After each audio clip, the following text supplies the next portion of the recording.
Bom dia.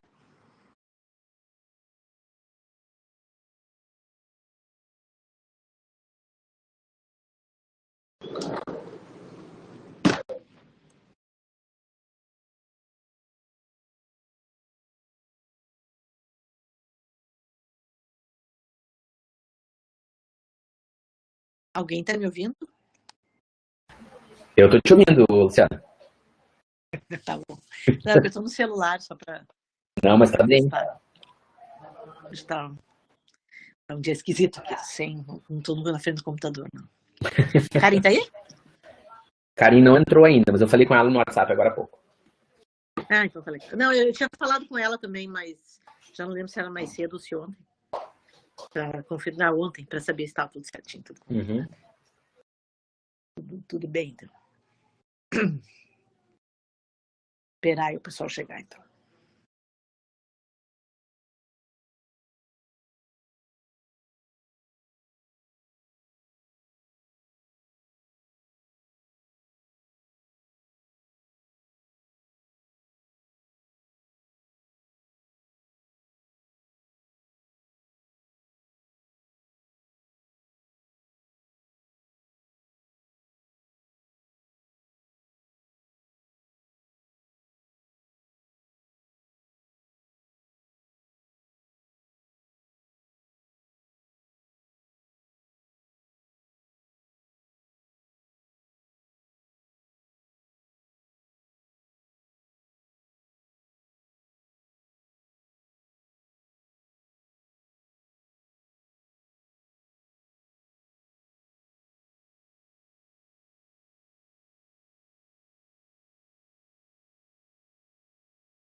Olá. Jefferson, consegue me tornar moderador ou apresentador aqui para eu ir subindo a apresentação? Pronto. Obrigada. Tudo bom, Karen? Tudo.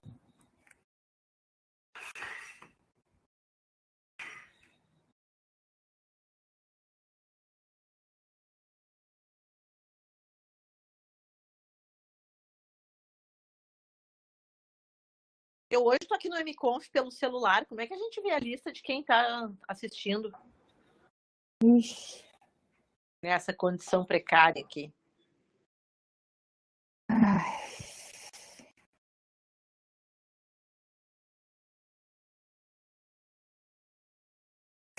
Não parece ter a possibilidade.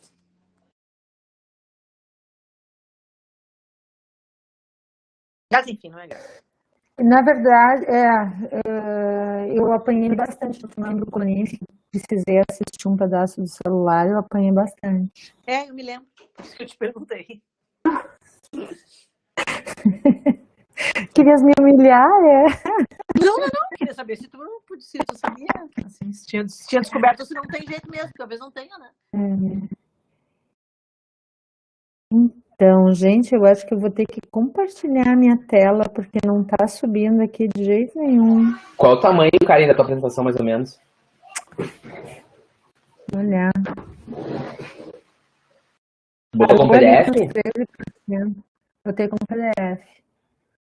Geralmente quem fica quando é muito grande é melhor compartilhar a tela mesmo. Não tinha esse problema antes, agora tá difícil. Mas Não, mas eu nas tive. últimas tem acontecido, né? Uhum. Eu sempre tenho muito vídeo nas minhas coisas e daí acaba que fica enorme, eu tenho que cortar em 2. Que dá para fazer também. Isso daí tu faz o upload em partes. 218 mega. Poxa! Isso. Peraí. Não vai nem a pau. Não vai nem a pau, tá bom, eu compartilho. Mais de 20 e pouco não tem problemas. Pois é, mas é 208 mesmo, é size aqui mesmo.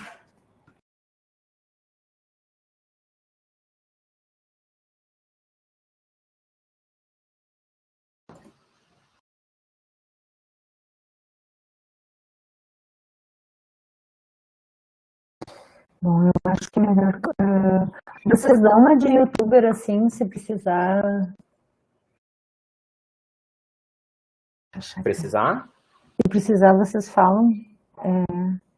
Não dá. Deixa eu compartilhar a tela mesmo. É melhor.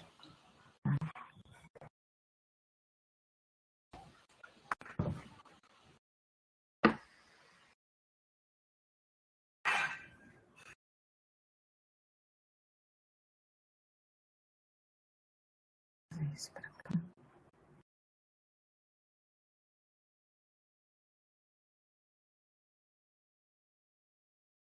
Esse monte de coisa aqui.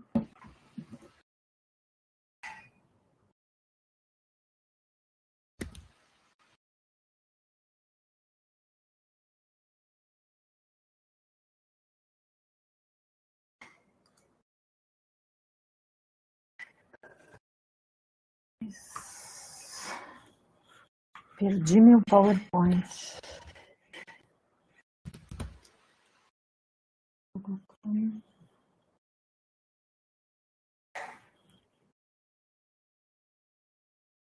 Vou mandar um e-mail, sabe? É? Eu vou mandar aquele e-mail que eu devia ter mandado hoje de manhã. Aquela lembrança, eu vou mandar agora. A gente tá começando.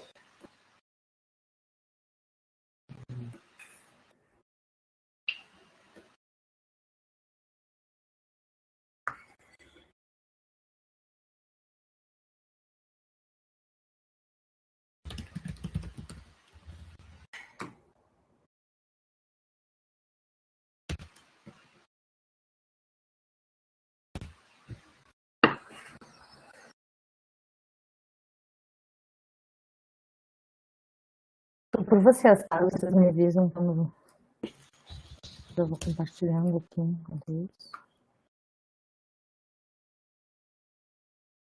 No spam aqui.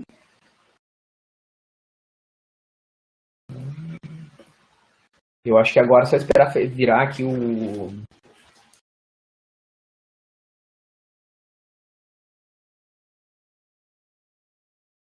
Vocês acham melhor...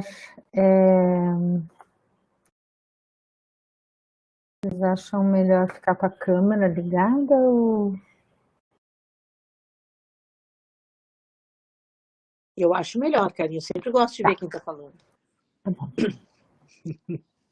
Mas é um voto, né, que tu tem só. Não, mas eu acho melhor a câmera também. A chefa mandou, eu só obedeço. Tá, eu vou. Então acho que pode abrir, já deixar na tela a apresentação, daí eu vou começar a gravação, daí a gente faz a entrada, tá, Karen? Tá certo. É só um pouquinho.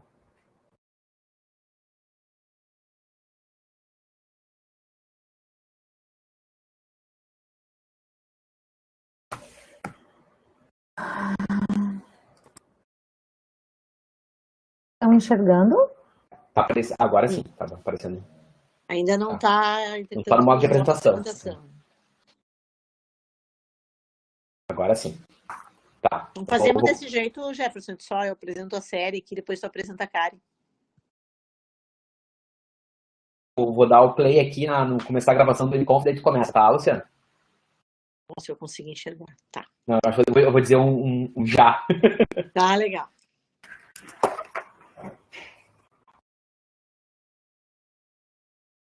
Pode começar, Luciano. Vamos lá. Queria dar as boas-vindas a todos. A gente hoje tá... Bom, a gente sempre tem a série de seminários do INF, né? Que acontece ao 12h45 das quartas-feiras. E hoje a gente está começando uma experiência em conjunto entre o SEI, né? O SEI, vamos dizer assim, para simplificar, o SEI é a incubadora do Instituto de Informática, incubadora de empresas. E o nosso público são startups, né? Gente que quer incubar novos negócios, que quer fazer negócios com incubadora, ou seja, é todo mundo que está aqui potencialmente tem alguma relação lá com a gente. E a gente tem 2 séries de seminários que acontecem, num mês acontece um, no outro, que chama Sei Talks e Sei Business. Então, enquanto o Sei Business aborda temas que são mais voltados a negócios, o Sei Talks aborda temas que são mais técnicos, né? E aí a gente está fazendo uma parceria com a série de seminários que já tem essa tradição de acontecer nesse horário, e sempre que a gente julgar que é um assunto que interessa a todos, né, essas 2 comunidades aí, a gente vai fazer junto. Né? A gente acha que é uma boa oportunidade para aproximar o SEI da comunidade já do INF e vice-versa. Então, hoje a gente convidou a Karen, eu vou passar já para o Jefferson apresentar, né? Mas a Karen, na verdade, a gente ficou na dúvida se a gente chamava de SEI Business ou de SEI Talks na série, porque ele tem um lado técnico, mas a ideia de convidar ela para falar para a gente hoje para tentar resolver um problema que para a gente está ficando mais complicado com o home office, né, com essa questão de cada um no seu canto, que é fazer a gestão de projetos. Né? Então, como é que a gente faz gestão de projetos? Ela passa a ser mais importante do que ela já era, pelo fato da gente não conseguir conversar facilmente com todas as pessoas. Então, antes que eu comece a dizer bobagem aqui, eu vou passar a palavra. Então, muito obrigada, Karen, por ter aceito o nosso convite aí para essa primeira edição. Eu passo para o Jefferson agora. Bom, então, Luciana, obrigado pelas palavras, né? A gente tá, como assim, falando pela série de seminários, estamos muito felizes com essa parceria com o SEI e achamos que vai ser bem interessante, assim, tem várias, né, formas, assim, da gente se integrar melhor e acho que essa vai ser uma delas. E fico muito feliz também que para estrear, então, essa série, nós vamos ter aqui, então, a palestra da professora Karen Becker, né, que é daqui da nossa universidade. Então, vou fazer a leitura aqui da biografia da Karen. Então, ela atuou como professora adjunta no INF desde 2010. Ela é uma profissional com experiência tanto na academia quanto na indústria. Participou na implantação de práticas ágeis em projetos de empresas de diferentes portes. É grande entusiasta de métodos ágeis, cujas técnicas, além de ensinar nível de graduação em curso de especialização, adota para a condução de seus projetos de pesquisa. Atualmente, ela coordena o curso de especialização em engenharia de software e inovação, onde os métodos ágeis têm um papel central. Então, Karen, eu passo para ti a palavra, né? Em geral, a nossa apresentação tem 45 minutos e depois um período ali que depende também da tua disponibilidade para o pessoal fazer perguntas, fazer comentários e a gente continuar a discussão. Tá? Já te agradeço pela disponibilidade. Beleza. Então, muito obrigada pelo convite e uma honra, né, de iniciar essa parceria. E só posso dizer que a gente é INF, né? Então, colocando todos os chapéus que posso imaginar, mas eu me sinto muito em casa em todas as formas que a gente possa ver esse seminário, e eu acho que integrar tudo tem tudo a ver com o jeito que a gente tem que fazer as coisas hoje. Bom, então me pediram para falar sobre Scrum, né? E eu decidi falar um pouquinho, imaginando que se conhecesse um pouquinho, e decidi falar um pouco de por que a gente faz as coisas no Scrum, né? Porque tem muitas vantagens e eu acredito muito. Só que também tem lá os seus desafios. Então eu queria começar falando um pouco dos manifestos e do manifesto ágil, dos princípios ágeis. Vou passar muito rapidamente, mas eu vou passar aqui para a gente se lembrar por que a gente faz Scrum do jeito que faz. Então, assim, ó, desde o século passado, mais especificamente desde 1970, quando o termo engenharia de software foi cunhado, né? E, aliás, ele foi cunhado por essa razão, se busca como que a gente desenvolve software que tem as funcionalidades que são esperadas pelo cliente dentro de dentro de prazos, custos acertados e com qualidade. E já houveram várias tendências desde então, né, e até metade dos anos 90, cada vez se procurou transformar isso como se fosse uma real engenharia, aproximando de todas as outras engenharias de coisas físicas que existiam. E o resultado disso, lá pela metade da década de 90, foram processos que eram muito prescritivos, muito formal, faz assim, faz assado, tem esse papel, tem que gerar esse artefato é assim, é assado, a um ponto que muitas pessoas consideraram esses processos muito pesados, né? Se fala em inglês, heavyweight process, ou seja, tem muito mais sobre burocracia e pouco sobre fazer. E aí, então, houve um grande questionamento sobre o valor agregado disso aí, e a tendência que eu chamei da hora, porque eu imagino que daqui a 30 anos a gente vai estar num momento que a gente vai olhar para trás e dizer, vocês se lembram quando a gente achava que métodos ágeis era o grande caminho. E é assim que a ciência evolui, e o estado da prática também. Então, agora, se acredito que a gente tem que ter mais processos descritivos e muito comportamentais. Esses processos, então, tiram uma série de controles e burocracias, foram iniciados com o nome de processos leves e atualmente se tem o nome de métodos ágeis. Isso começou em oposição a uma tendência muito forte quando se começou com processos unificados, um monte de pessoas que eram desenvolvedores de software de muito valor, consultores de muito valor, acharam que esses níveis de controles e esses processos estavam formais demais, ao ponto que eles esqueciam de valores que eram importantes. Então se assinou um grande encontro, se assinou um manifesto, e esse manifesto não tem que ser entendido como oposição, que as coisas à direita não têm um valor, mas que as coisas à esquerda são muito mais importantes que as coisas que estão à direita. E elas representam o estado da prática no final da década de 90, da engenharia de software, muito centrada em processos e ferramentas, onde tudo era baseado em documentação, isso aí é a cara do processo unificado, onde se negociava contratos e change requests para a gente ter certeza que estava alinhado, né?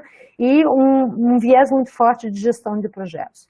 Então, aquilo se acreditava que ia trazer benefícios, depois de uma década, 15 anos de prática, nem tanto, então se voltou para um outro foco que o importante são as pessoas e a interação entre elas, o importante é ter software que funcione, o importante é colaborar com o cliente e poder responder a mudanças.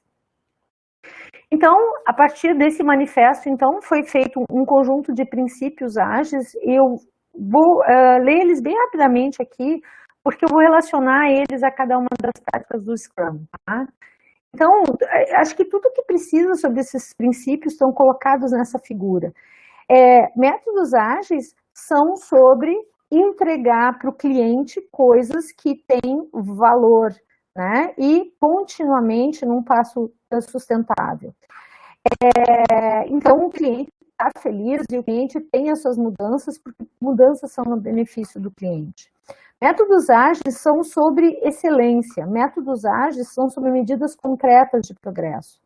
Métodos ágeis são sobre pessoas que conversam, pessoas que constroem ambientes e se sentem motivados por votos de confiança no seu comportamento. Métodos ágeis são sobre qualidade que vem da simplicidade. São resultado de times que não são tão especializados e times que se organizam e colaboram entre si, não somente nos seus papéis, e que trabalham diariamente juntas, cliente e desenvolvimento, pelo bem do negócio.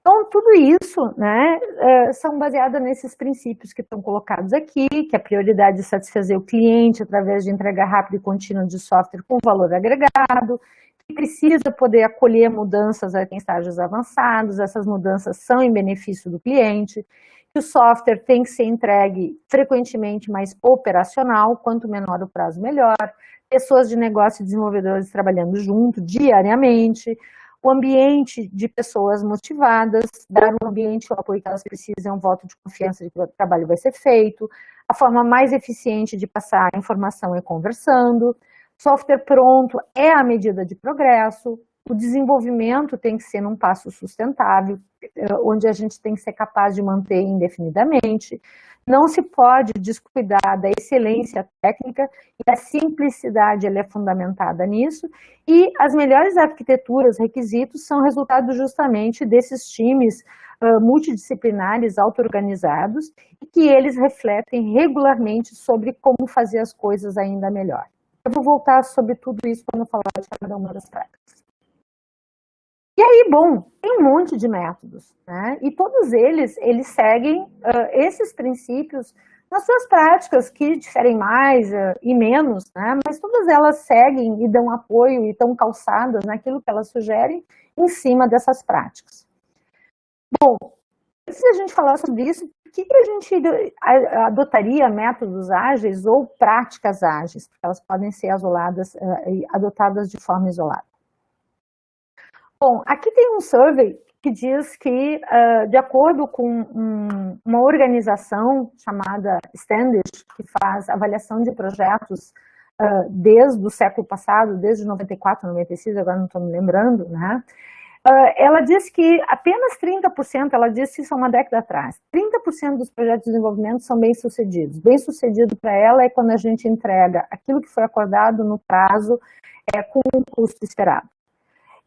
Segundo, na mesma época, né, o Agile Surveys dizia que esse número era diferente, projeto bem-sucedido é 55%. Então, bom, aí já tem uma grande diferença, né? É quase o dobro.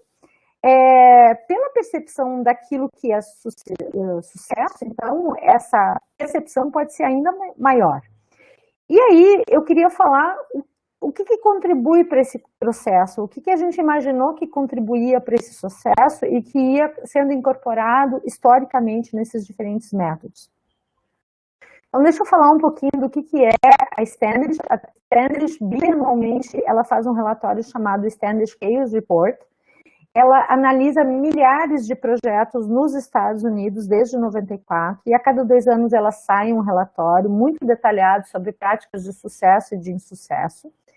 E ela divide os projetos que ela pesquisa em 3 categorias. O que ela chama de sucesso é um projeto que foi entregue no prazo, dentro do orçamento, com todas as funcionalidades acordadas. Tem que ter essas 3 coisas.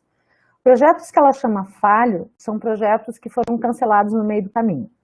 E projetos desafiados são aqueles que ou o prazo, e ou o orçamento, e ou as funcionalidades não foram entregues, tá?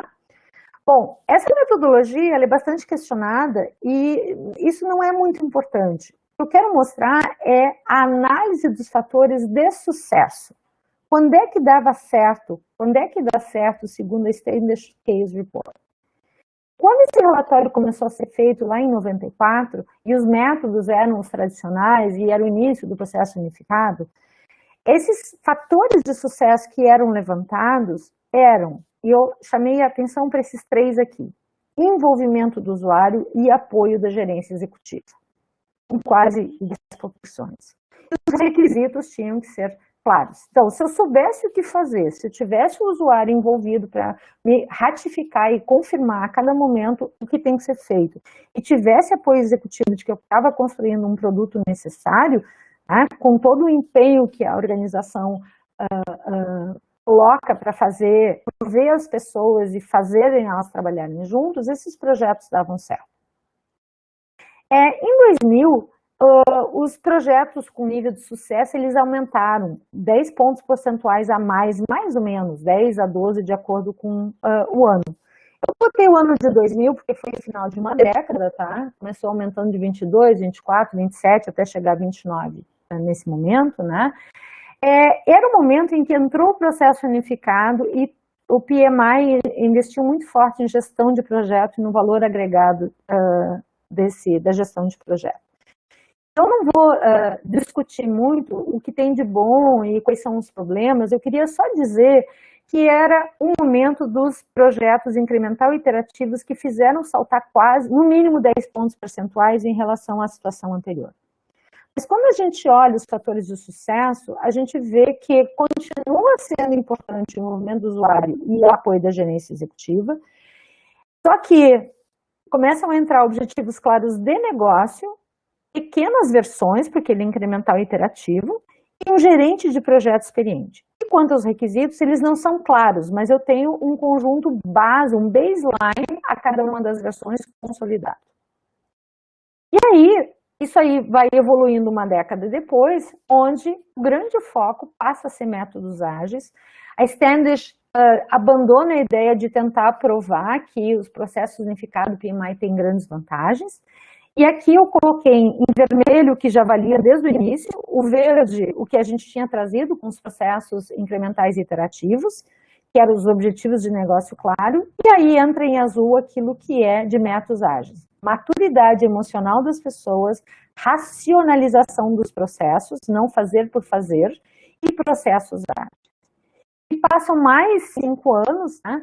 A Standish deixa de entender que sucesso é o escopo, ou seja, as funcionalidades que foram acordadas, não é mais medida de sucesso, é prazo e satisfação, é prazo e custo, né? Isso é muito importante, escopo não é mais medida de sucesso, e a gente continua, então, tendo apoio da gerência executiva e envolvimento do usuário, ou seja, quando tem essas duas coisas, dá certo há 30 anos. Né? Depois são as pessoas, é maturidade emocional, racionalização, pessoal qualificado e qualidade, arquitetura padronizada.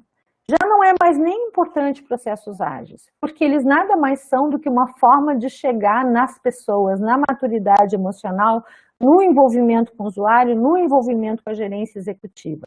É sobre isso que são os processos ágeis.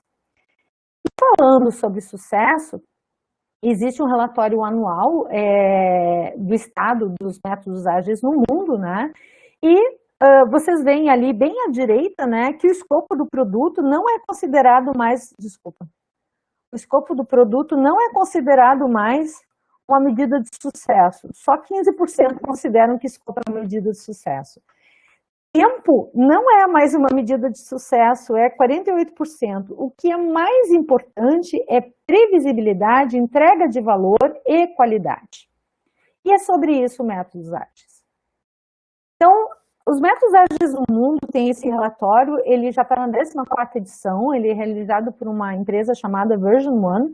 Basicamente, o grosso dos projetos pesquisados se encontram na América do Norte e na Europa, mas nós aqui no Brasil temos uma pequena fatia de 11% junto com a Ásia. Bom, o que a gente tem aqui, né? São empresas de perfis variados, tem ali a referência, vocês podem olhar, eu vou chamar a atenção para algumas coisas que são importantes para a nossa conversa. Bom, a gente já chegou em 60% das empresas, e está meio estável nisso, que adotam métodos ágeis há pelo menos 3 anos. Né? E a outra coisa que eu gostaria de chamar a atenção é que são apenas 18% dessas organizações que adotam para todos os projetos. Uma grande maioria, 44%, é em menos de metade do time, ou seja, ainda não está tão consolidado como a gente pode pensar, ou ainda não é a solução para tudo como a gente pode pensar. Quando a gente vê as motivações para adotar, eu olhei aqui as top 5, tá? Acelerar a entrega, pode ser marcada mais que uma, tá? Então não vai fechar 100%. Acelerar a entrega do software, aumentar a capacidade de gerenciar mudanças, aumentar a produtividade do time, aumentar o alinhamento entre a TI e o negócio e aumentar a qualidade. Quando a gente olha, contudo, os benefícios percebidos, os top 5 são um pouco diferentes. E eu coloquei aqui aonde que eles colocavam em relação à motivação.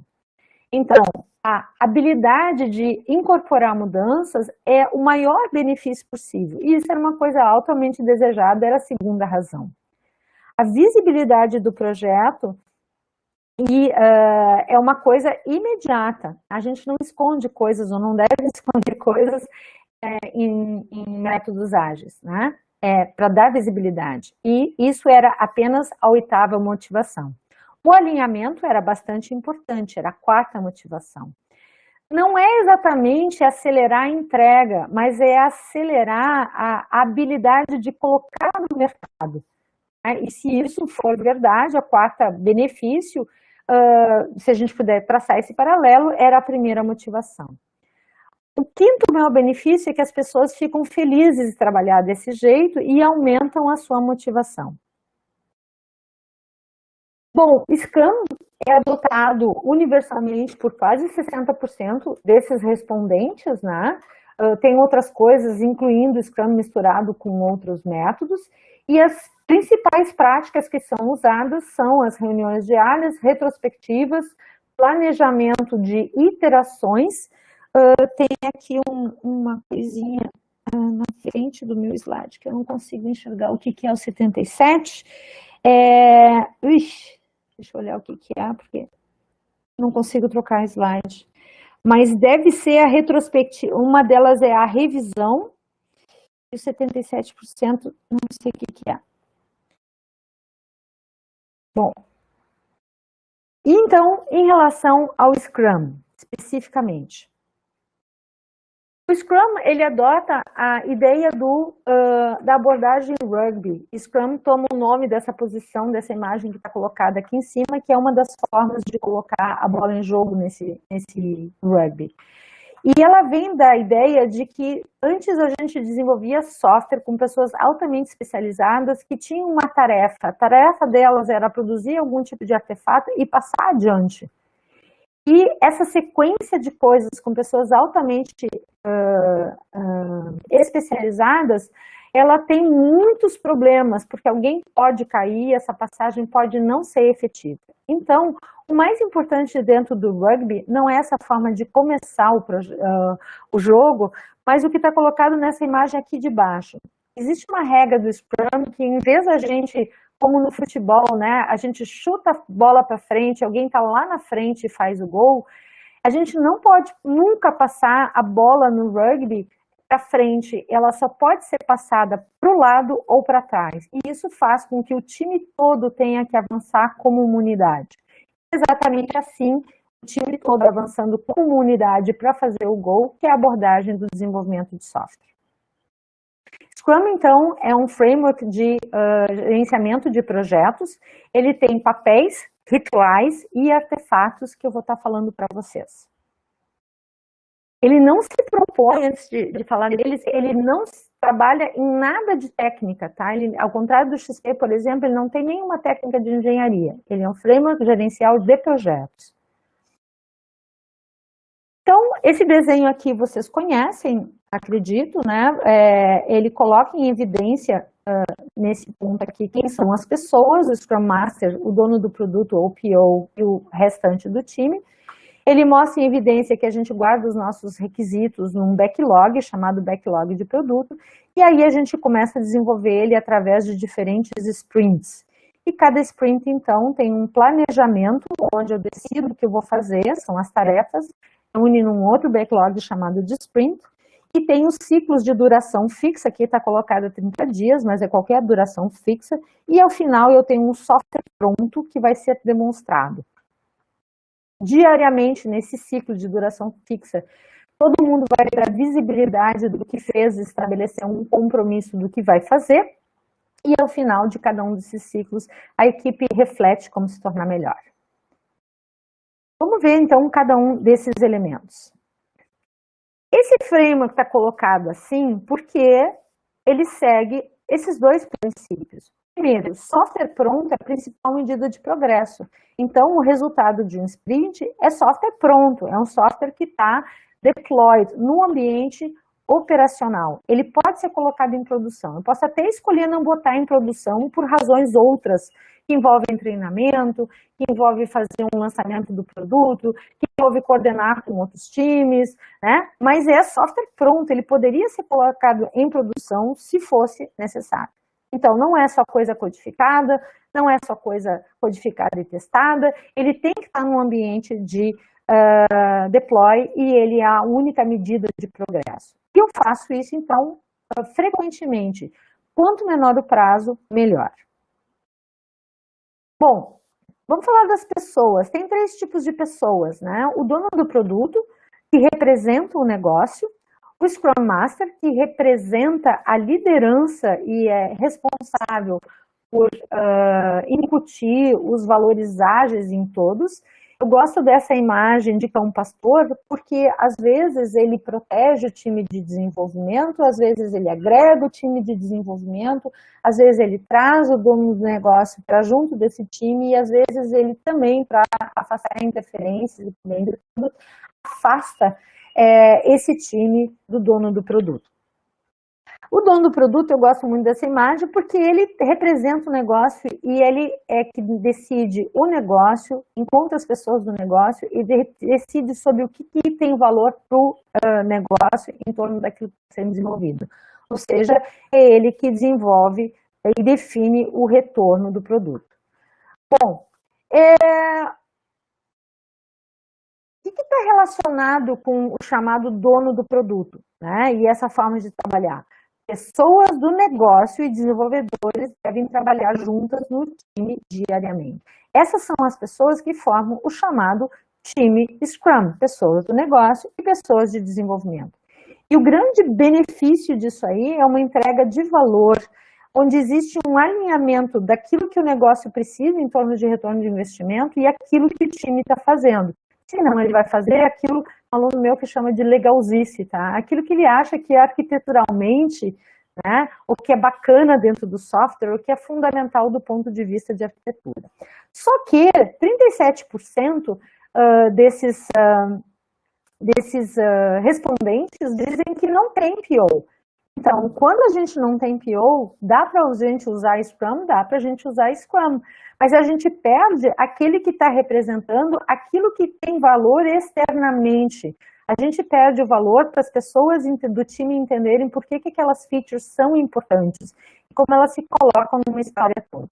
Então, é muito importante ter alguém que represente o dono do negócio.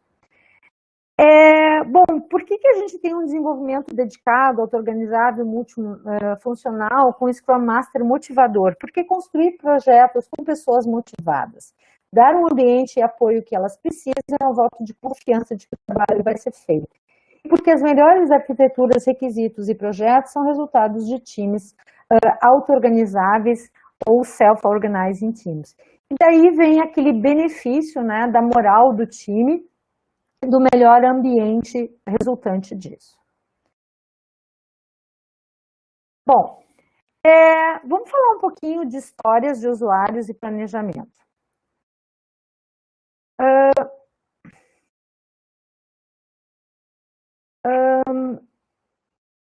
Scrum é sobre planejamento o tempo todo.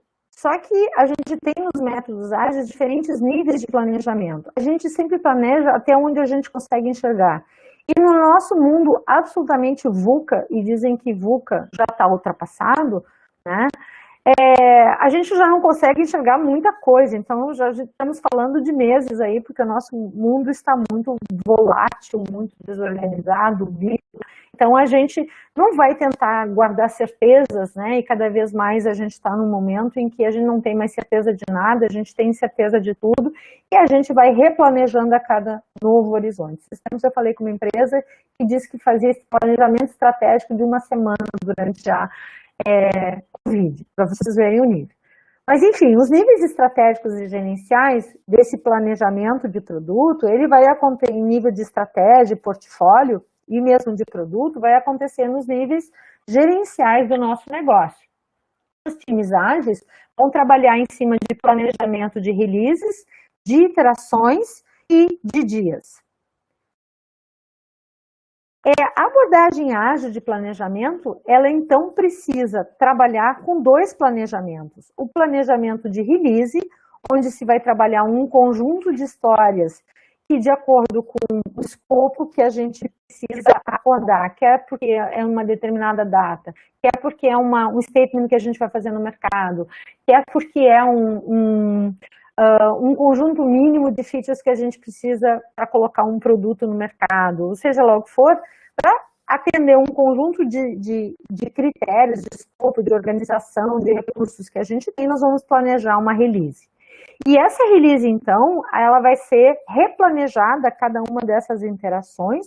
Então, de novo, a cada iteração eu vou estar considerando condições de satisfação e vou produzir um incremento e vou ter feedbacks para a próxima interação e para a próxima release.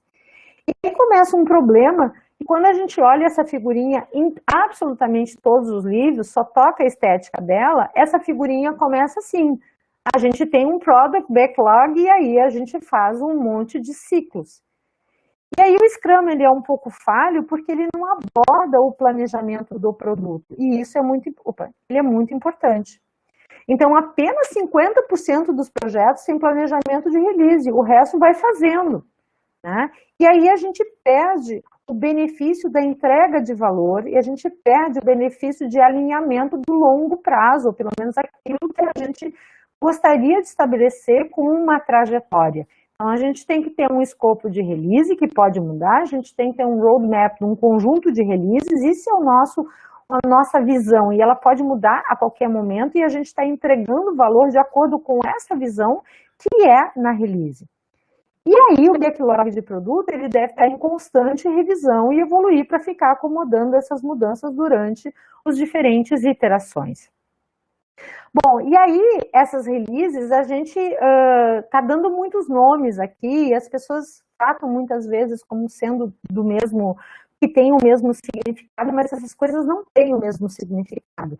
Elas focam na palavra mínimo, mas mínimo é só uma coisa que é mínima, tá? Aí a gente tem minimum viable product, aquela menor ideia que a gente precisa validar uma hipótese para pivotar um produto. E aí, o desenvolvimento ele vai ser orientado a testar essa hipótese e aprendizado. Então, a gente tem minimum marketable feature, o menor conjunto de versões para eu conseguir vender esse produto. O menor conjunto de features para eu conseguir liberar esse produto. O menor conjunto de features para eu conseguir usar esse produto. Tá? Bom, e aí então, para a gente planejar essa visão do todo, essa visão do release, isso não está abarcado dentro do Scrum e a gente precisa de recursos adicionais. Então, pode ser do jeito tradicional, né, de conversas, etc. e tal, cada vez mais a gente tem os workshops, em particular aqueles de concepção. E aí tem um cara chamado Paulo Caroli que lançou um método chamado Lean Inception, justamente para se conseguir elaborar o MVP, né? Aquela coisa que vai mostrar o valor do produto, mas talvez não seja o V, talvez seja o Marketable Product ou Usable Product, tá? Ele chama tudo isso de MVP, não vem muito a caso, mas ele tem um método muito legal chamado Lean Inception para em uma semana chegar na concepção do produto. A outra ferramenta que eu gosto bastante é um cara chamado Jeffrey Patton, que fala em mapas de história, e ele vai fazendo essas jornadas que estão colocadas aqui em cima, determinando para cada um dos usuários qual é o objetivo, estabelecendo jornadas, contando a vida desse cara com esse software que a gente está fazendo, através dessa história. E as features são formas de atribuir essas histórias. E com isso, então, a gente tem as nossas histórias e tem um roadmap de futuras releases. Bom, seja qual for a técnica que a gente usou, a gente resulta num backlog de produto, onde tem um monte de histórias, aquilo que a gente vai fazer no próximo sprint está bem entendido, quanto mais próximo dos próximos sprints, menor, mais detalhado, mais bem compreendido está, quanto mais longe, menos compreendido está, até eu não sei se vai mudar. E o backlog de produto tem essa cara, quando ele está bem detalhado, né? Não tem formato adequado, mas é muito comum que eu coloque em evidência o ator e o que eu posso fazer, e tem um formato que ainda diz um valor agregado, por que eu quero poder fazer isso. E cada um desses itens tem uma estimativa e prioridade, e meu backlog está orientado a isso. Então, por exemplo, como num site de reservas de hotel, como viajante eu quero poder fazer reservas, como funcionário que deseja extrair um relatório do tipo receita por quarto disponível, e como hóspede eu quero poder trocar as datas de reserva. Essas coisas todas têm uma prioridade, poder fazer reserva é mais importante do que tirar o relatório, e elas têm uma noção de estimativa de tamanho ou complexidade. Essas histórias têm que ser CCC. Hard significa que elas devem ser curtas, elas devem ser, eu gosto dessa expressão de um cara chamado Mike Cohn, que diz que elas devem ser um elemento para a gente se lembrar daquilo que a gente tem que conversar, e a gente vai detalhar essas histórias. E depois de conversar, pode ser que elas sejam quebradas em mais histórias, e finalmente a gente não vai ficar só falando, né? A gente vai confirmar. Ou seja, depois dessas conversas, quando chegar a hora de desenvolver isso aí mais no curto prazo, na próxima sprint ou nas 2 ou 3 próximas, a gente tem também a confirmação de que a gente entendeu através dos critérios de aceitação. Por que histórias, né? Esse cara, Jeffrey Patton, ele diz que um documento compartilhado não significa um entendimento compartilhado. Ele tem uma palestra muito divertida, onde ele pega um troço chamado cake rack, que são bolos que deram errados, decorações de bolos que deram errados, e ele mostra justamente isso. Então, vocês imaginam que eu liguei para uma confeitaria, pedi para escreverem um bolo, por favor, me faça um bolo, escreva Adeus Alicia em roxo e coloque estrelas perto de adeus.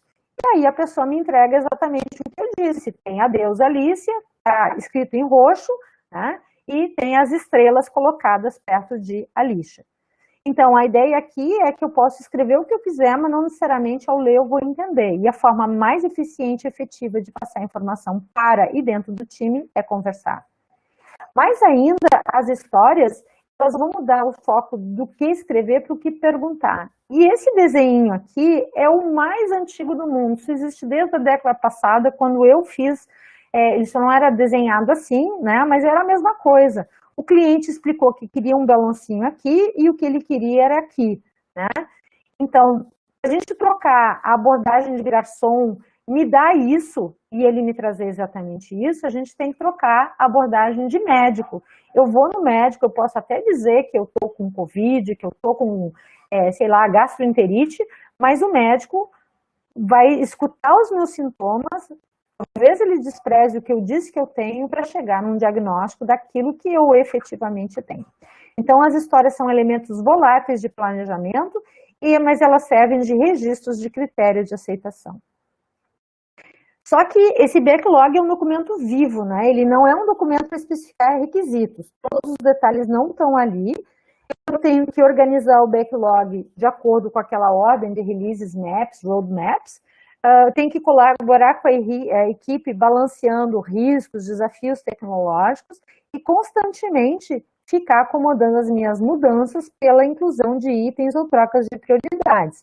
Então, o meu PO tem que manter esse backlog sempre pronto e revisado e sempre focado nos próximos lançamentos. Por quê? Porque a maior prioridade é satisfazer o cliente através de entrega rápida e contínua de software com valor agregado, e porque acolher mudanças no requisito, até mesmo em estágios avançados, são em benefício do negócio do cliente. Aí eu chego então nos sprints. Os sprints são elementos planejados e eu gosto de dizer que eles são uma unidade de não mudança.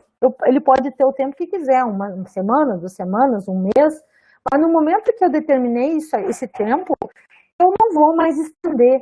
Né? É um tempo de comprometimento para saber como eu desenvolvo num passo sustentável. E eu vou incluir todas as minhas atividades, requisito, projeto, codificação e teste. E aí vocês veem um sprint com todos esses rituais. Eu pego os itens do meu backlog de produto e vou fazer um planejamento, vou ter uma série de dias onde eu vou fazer um daily scrum e ao final eu vou ter software pronto, demonstrável e uma DR da equipe. Então, o planejamento de sprints ele vai levar em consideração elementos como a capacidade do time, aquilo que eu efetivamente consigo desenvolver. Não adianta dizer que eu tenho 6 pessoas que trabalham 8 horas por dia, portanto eu tenho tantas horas calculando, se o time, quando a gente vai fazer a conta na ponta do lápis, no software consegue trabalhar até 4, a gente vai se atrasar sempre. Aquilo que é prioritário do produto, coisas que a gente já aprendeu sobre a tecnologia, condições do negócio, e aí a gente vai priorizar as histórias definindo um objetivo de sprint, pode ser um objetivo de negócio, e pode também ser um objetivo tecnológico. E todas as histórias e planejamentos têm que estar relacionados com esse objetivo. E aí, então, eu vou me comprometer com um conjunto de tarefas para implementar essas histórias de acordo com a minha capacidade.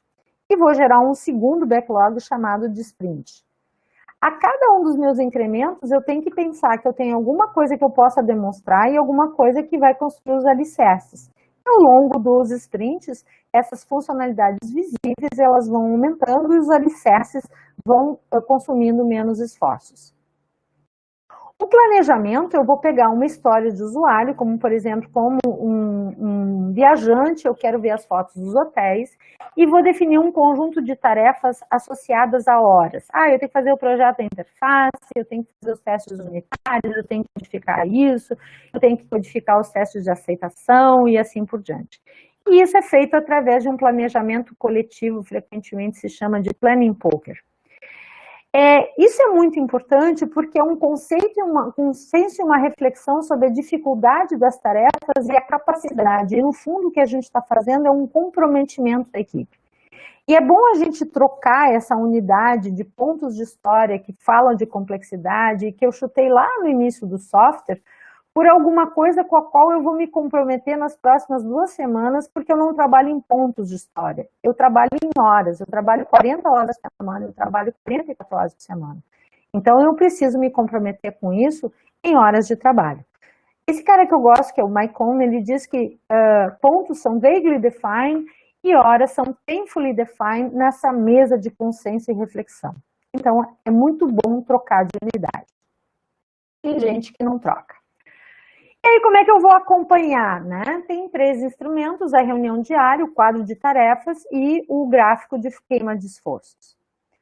Diariamente, então, o time se reúne e escuta um ao outro. Quando é que a reunião diária funciona? Quando as pessoas se escutam. Elas têm que ser rápidas. Quando é que a reunião diária funciona? Quando ela é rápida. Por que ela é de pé? Para durar 15 minutos. Tenta sentar as pessoas, vai demorar meia hora, tá?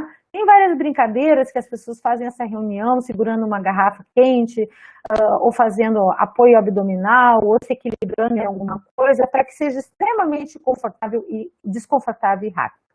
E basicamente o que eu estou fazendo é respondendo a 3 perguntas que estabelecem compromisso e visibilidade.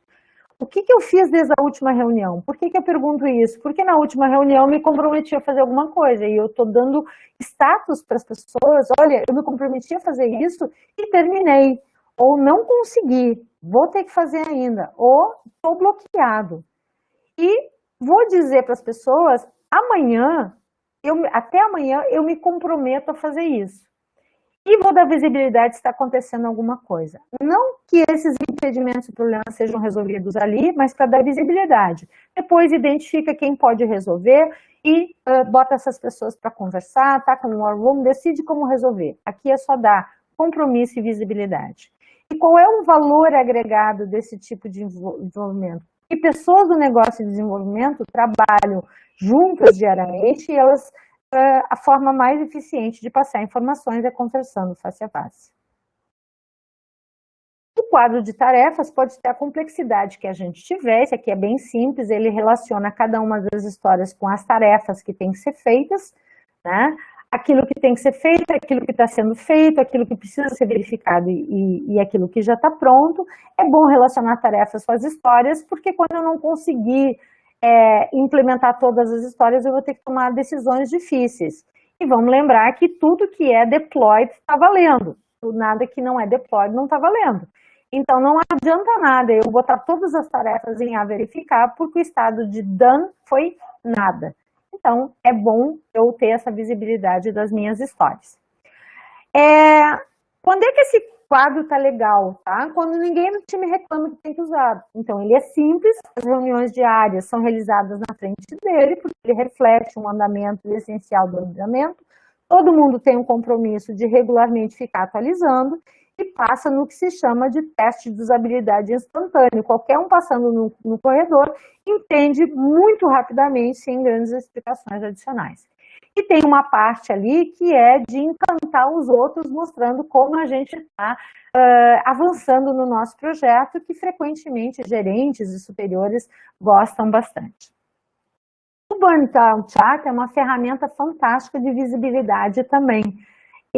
Basicamente, ao longo do tempo, eu vou dizer o que eu esperava ter queimado de esforço para atingir os meus objetivos, e estou dizendo, né, o que ainda falta para queimar para chegar naqueles objetivos. De tal forma que, se a gente imaginar que esse azul é planejado, esse vermelhinho é aquilo que eu estou realizando ainda, eu consigo ver quando eu estou bem e eu consigo ver quando eu não estou atingindo aqueles objetivos. Tá? Ele é compartilhado com o time, requer o compromisso de todo o time de manter ele atualizado. Tá? Se a gente não atualiza isso, não dá certo. E por que isso é muito importante? Porque não permite mentir. Ele mostra progresso, e lá pelas tantas, quando eu estou nessa situação, não quero apontar para ninguém, mas eu sei que eu estou com um problema, ou eu não tenho a capacidade de desenvolver isso, ou eu estou descobrindo problemas que eu não tinha contado, ou eu estou subestimando todas as tarefas, eu não sei, mas ele gera questionamentos e aí eu vou ter que tomar decisões. E com isso, os processos ágeis têm por objetivo manter um passo sustentável. Patrocinadores, desenvolvedores e usuários têm que ser capazes de manter um passo constante indefinidamente. E com base nisso aqui, lá pelas tantas, eu vou ter que deixar, talvez, cair algumas histórias, talvez eu tenha que conversar com o meu PO sobre qual vai ser a prioridade, já que eu não vou conseguir fazer tudo. De tal forma que é isso aqui a visibilidade, isso aqui é o retrato, isso aqui é o passo sustentável. Para decidir a minha capacidade, eu posso usar o que eu quiser. Por exemplo, a média das últimas iterações. Nessa aqui eu fiz 15 pontos, nessa 17, nessa 18, nessa 20. Que bom, estava tudo funcionando ótimo. Nessa aqui deu 12. Putz, foi uma exceção. Não, nessa aqui deu 15. O que eu vou fazer, então, para dizer que esse é o meu passo? A média das últimas 8, as médias das piores 3 das últimas 8, o que eu quiser. Alguma coisa que seja um retrato fiel da minha capacidade. E no fim do sprint, o meu compromisso é entregar um incremento potencialmente operacional e esse prazo é sagrado. E por que é que a gente não fica, bota mais um dia? Porque a gente já ficou muito tempo nesse, é só mais um dia e não terminou em um dia. Mas mais um dia eu termino. E assim vai 2, 3, 4 dias até uma semana. Tem gente que entrega e fica enrolando para fazer a demonstração, para encontrar mais 3, 4 dias ou até uma semana a mais, tá? Assume que essa é a tua capacidade e reflete por que tu não atingiste esse objetivo, mas o prazo é sagrado. E aí a gente vai demonstrar para o nosso cliente todas as pessoas interessadas, né? Tipicamente a gente vai mostrar uma demo daquilo que a gente fez, com pouca preparação, porque o resultado é um resultado natural daquilo que eu fiz, não é um objetivo fazer uma grande demo, é mostrar o que eu consegui fazer. E com isso eu tenho um elemento concreto de discussão, e com isso eu acalmo o meu cliente, com isso eu estabeleço confiança. A minha maior prioridade é satisfazer o cliente através da entrega rápida e contínua de software com valor agregado. Ele vai ver que é rápido, ele vai ver que é contínuo, ele vai acreditar e vai parar de dizer que tudo é muito importante porque ele não acredita em mim e ele quer ter gordura para cortar. E com isso, com essa visibilidade do produto, as coisas se tornam concretas e a gente pode discutir quais são os melhores passos, qual é a melhor forma de acolher as mudanças porque elas são em benefício do cliente. E aí tem uma reunião de retrospectiva que é feita após cada um dos sprints, tipicamente é só o Scrum Master e o Product Owner em times muito bem azeitados, o time Scrum Master em times muito bem azeitados, o Product Owner vai participar e é uma decisão estratégica, mas a gente tem que entender que é uma reunião de aprendizado organizacional, não é uma execração pública. É um compromisso que as pessoas estão estabelecendo do time melhorar. Não é para ficar apontando o dedo. Tem que entrar nessa reunião imaginando que aquilo com que se sabia naquele momento foi o melhor que se podia fazer e como que a gente pode fazer, então, para parar de fazer coisas que não foram muito legais, começar a fazer alguma coisa, não tudo, porque ninguém fica perfeito de um dia para o outro. O que é mais importante para o próximo ciclo para melhorar? E valorizar aquilo que a gente está fazendo. Por quê? Porque regularmente o time tem que refletir sobre como se ajustar mais eficientemente e ajustar o seu comportamento de acordo.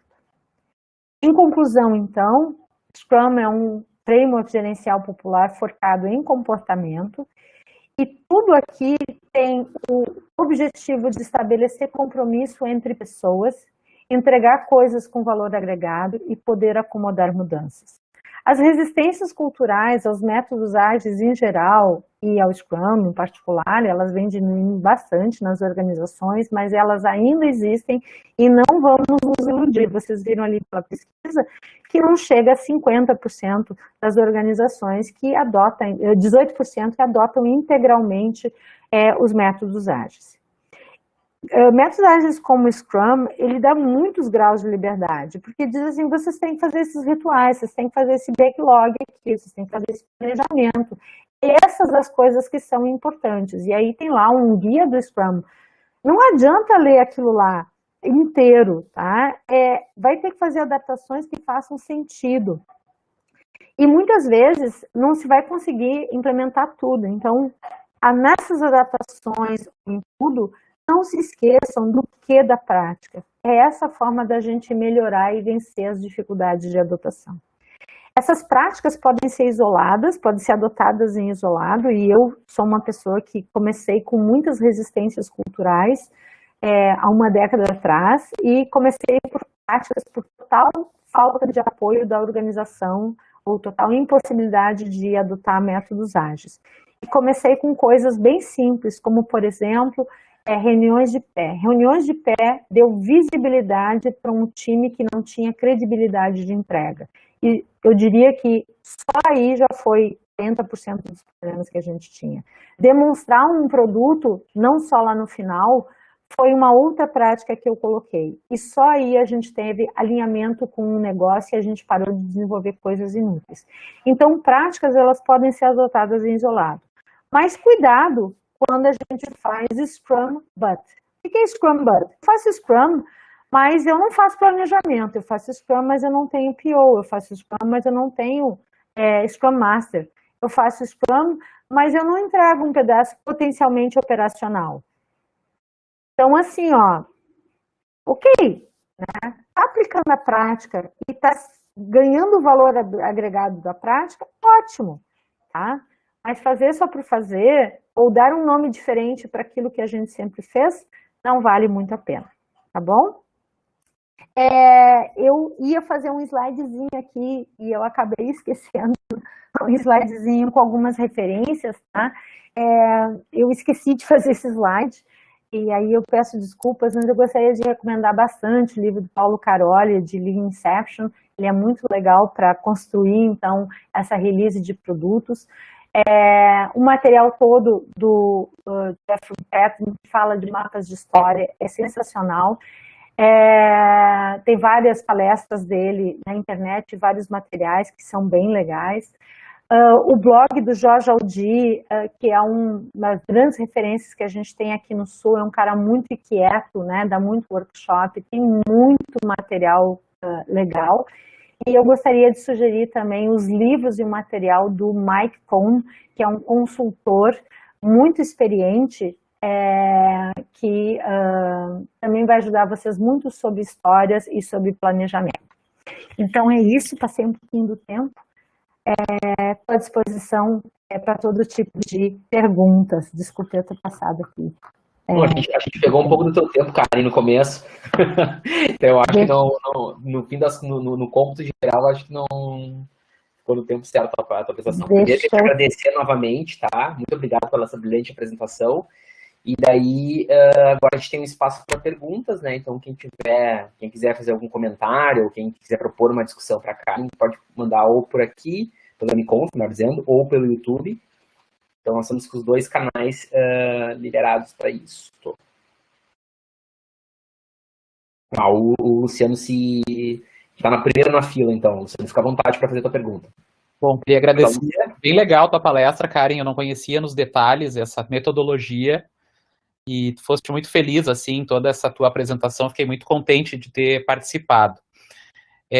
Voltando um pouquinho e fazendo uma provocação, né?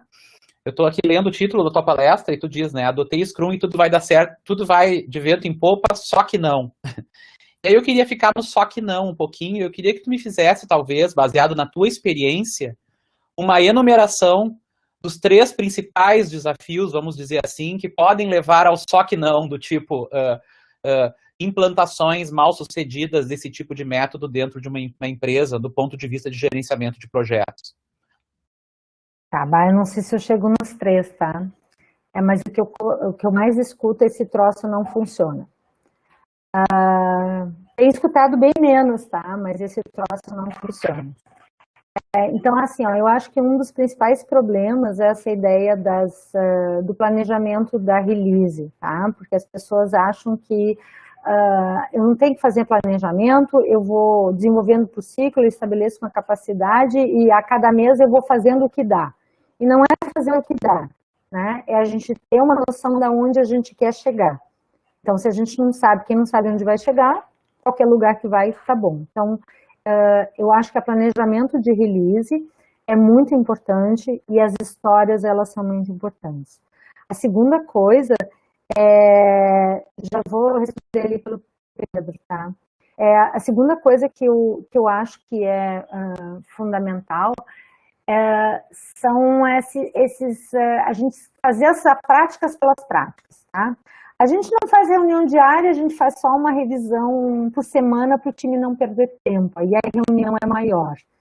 Então, essas adaptações é porque está esquecendo da prática. Na verdade, eu diariamente tenho que ir lá e me comprometer com os meus amigos, meus colegas de projeto, não são meus amigos, meus colegas de projeto. Eu disse que eu ia fazer e eu não fiz por causa disso, eu não fiz, né, não é para verificar problema, às vezes assim, eu não consegui fazer. Eu estou com esse grande problema. Então, isso aí dá visibilidade.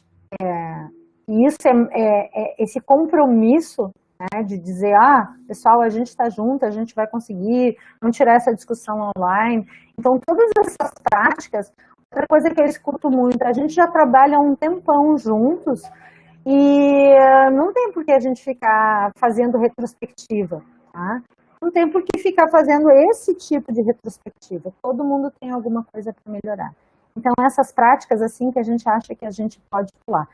Eu acho que a terceira é o que o Pedro está falando ali, né? Não ter um PO. Se a gente não tem um PO, a gente, para mim, perde 50% da vantagem. Porque alguém me dizendo lá o que é importante, por que eu estou construindo esse software, para que tipo de usuário, quando é que esse usuário vai ficar feliz, quando é que esse dinheiro vai dar... Já vou chegar lá, tá? Para quem é que esse usuário vai... esse software vai dar dinheiro, vai dar retorno, vai deixar essa pessoa feliz, né, vai atender os seus objetivos. Então, se é para escolher 3, eu acho isso aí. E uma coisa que eu acho muito importante é achar que tudo é falado, tá? A história a gente fica conversando e não documenta nada. A gente documenta de outra forma, a gente documenta critérios de aceitação, a gente documenta na forma de testes. Então, se a gente não fez cenário de teste, não fez critério de aceitação, como é que a gente vai dizer, mas há um mês atrás tu disse que era isso? Tá? Então, a gente documenta a confirmação. Eu pulo a Luciana e eu respondo o Pedro? Pula. Tá.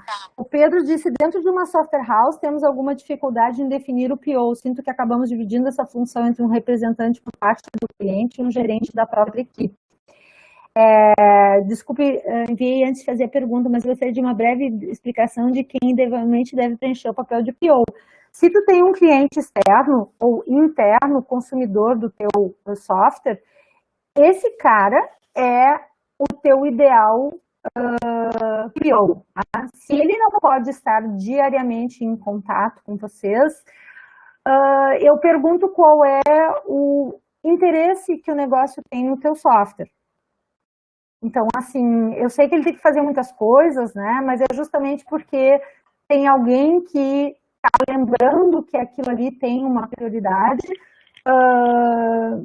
que é essa razão da participação. E 15 minutos por dia, todo mundo deveria ter. Se não tem, é um cara para quem eu possa pegar um telefone ou posso mandar um e-mail, e é ele que vai me identificar quais são as pessoas. Hoje em dia, a gente já sabe que a gente não tem o PO, a gente tem o time do PO. As pessoas que vão ajudar esse PO, né, que é um cara que tem que saber de requisitos, tem que saber se explicar, tem que saber da prioridade do negócio, tem que saber de todo mundo, né? Não tem um artigo muito interessante do primeiro projeto, o XP Kill Mary, que foi a primeira PO do mundo, tá? Foi uma pessoa do primeiro projeto de XP, que depois terminado o projeto, ela teve uma licença, maternidade, uma licença de saúde, ela teve um problema neuronal de tanto estresse que ela passou. Então, Pedro respondendo, ele não tem muito tempo, ele pode se cercar de um time de qualidade, um time de analistas experientes, tá? Que possam transitar no negócio junto com ele para fazer alguma das funções que são esperadas por ele. Mas o retorno do investimento e a prioridade do negócio, para que serve, ele é um representante. Espero ter te respondido.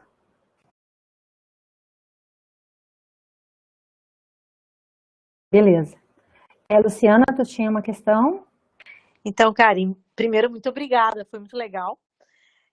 A minha pergunta é assim, na verdade, todas essas técnicas aí que nos ajudam a convergir, né? Como tu falava lá no começo, elas são muito baseadas em pessoas e muito baseadas na troca de informação entre as pessoas, na conversa, em workshops, né? Nessas grandes reuniões.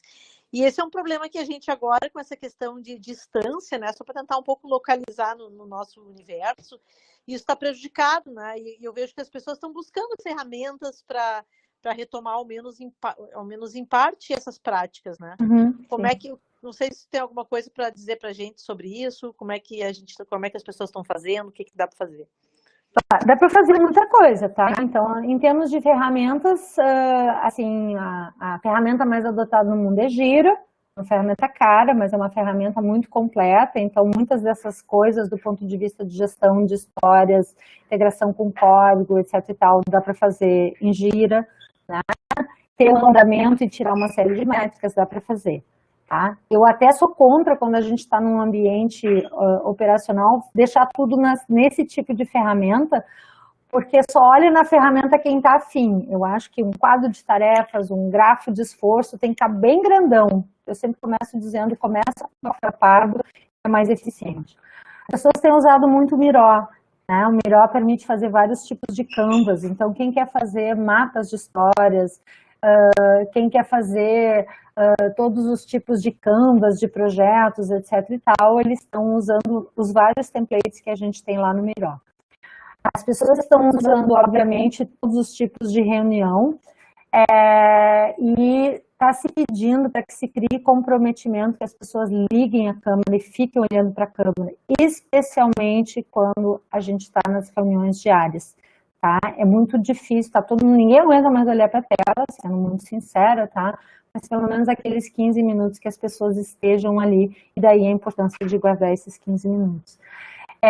Tem, para fazer retrospectivas, tem um software chamado Fun Retrospectives, que tem vários apoios para fazer dinâmicas de retrospectivas também, que dá para ser usado. Tá? E, obviamente, tem todo tipo de Kanban que a gente possa imaginar para fazer quadros de história, inclusive o Miro, mas o Trello é um dos mais conhecidos, né? Kanban Zen, tem todo tipo de Kanban para a gente fazer isso. Tá?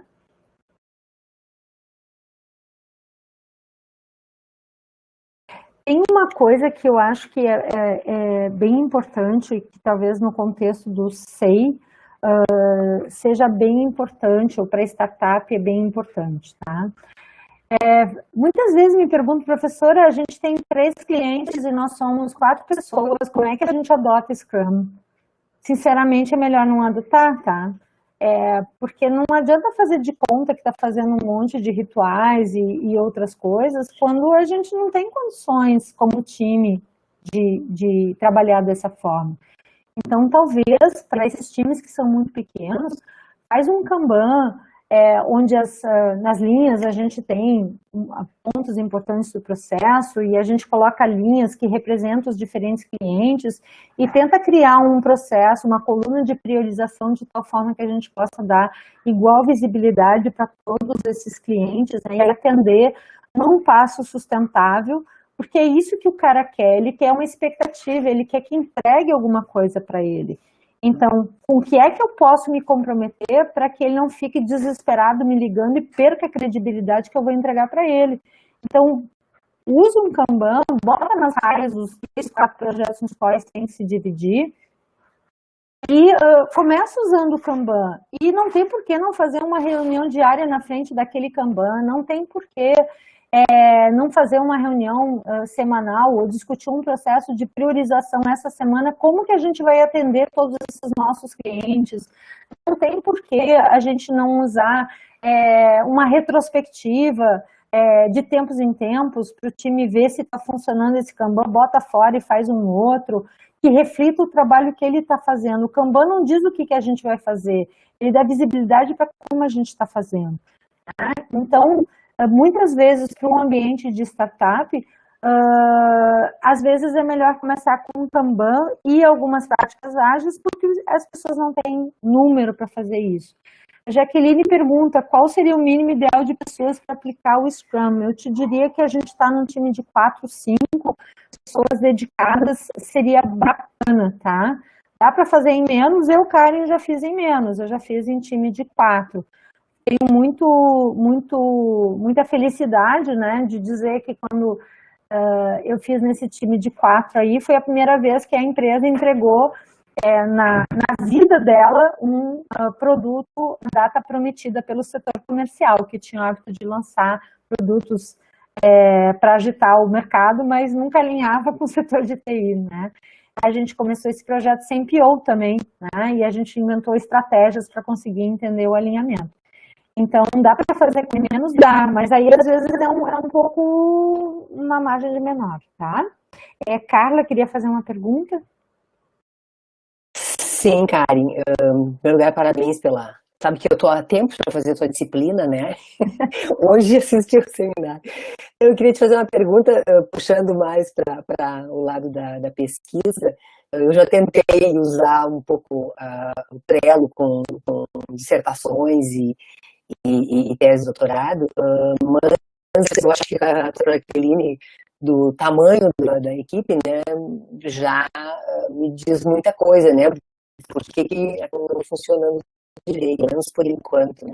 Uhum. Eu queria saber da tua experiência, né, de uso na pesquisa, com alunos. Então, depende um pouco do porte do projeto, aí vale objetivos. Eu, com projetos, eu prefiro trabalhar com Kanban, porque tipicamente nos projetos de pesquisa que eu tenho, sou eu e mais, sei lá, 3 orientandos, tipicamente, tá? Ou 4 pessoas no máximo, tá?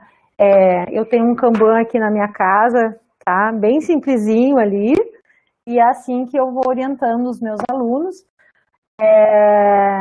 E aí eu tenho um conjunto de cores para representar as minhas diferentes tarefas, mas aí eu traço com ele coisas embaixo, no meu Kanban, não sei se tu vê aqui embaixo, ó, tem uma partezinha ali, tem em cima e tem embaixo, né?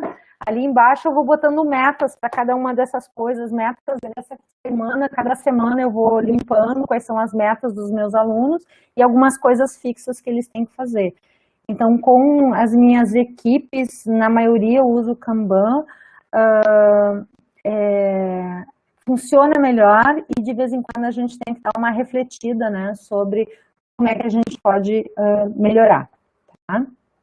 Reuniões diárias com alunos não sempre funcionam.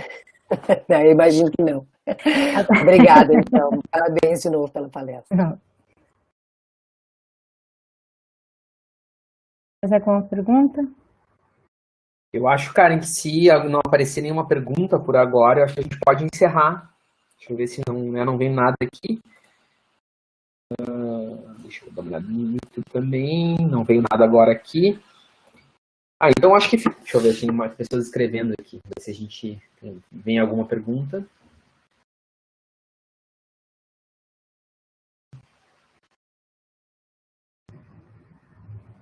Acho que não. Bom, então, Karen, novamente queria te agradecer pela apresentação. Acho que foi uma ótima maneira de começar essa parceria entre a série de seminários e o SEI. E deixo assim o convite para todos, que daqui a 2 semanas nós voltamos com mais um evento da série de seminários. E também uma boa tarde. Obrigado, tá, Karen? Obrigadão, gente. Muito obrigada.